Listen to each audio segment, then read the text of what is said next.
पूर आल्यानंतर पुराच्या पाण्याबरोबर सगळे वाहून जातात.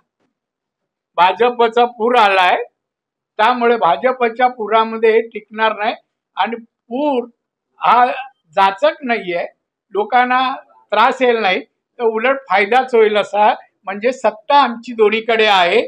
सर्वसामान्य लोकांसाठी केंद्र सरकार राज्य सरकार अतिशय चांगलं काम करतंय. त्यामुळे हे टिकणे काय सांगणार आम्ही हरलो म्हणून. मला उतरवण्यात आलं 2.5 वर्ष अपमान करून असं सांगणार का? उद्धव ठाकरे कुठल्या विषयावर बोलणार?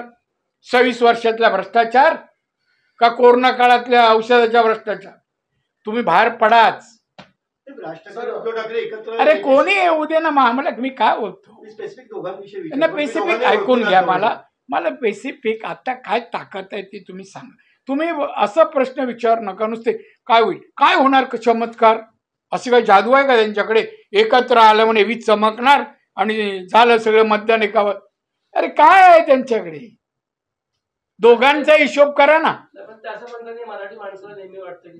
अरे मराठी माणसाचं कल्याण काय केलं? हीच शिवसेना झाली तेव्हा कशासाठी? ऐकून घ्या. मराठी माणसाच्या न्याय हक्कासाठी, नोकऱ्यांसाठी उद्धव ठाकरे मॅक्झिमम मराठी माणूस शिवसेनेच्या काळात मुंबईच्या बाहेर गेले. आज 20% पण नाही, 18% का 16% मराठी आहेत जी 60% होती. 60% मराठी माणसं होती 1960 साली. आज 18% ते 19% आहे. कुठे काय केलं शिवसेनेने? हिंदू. आता सावरकर.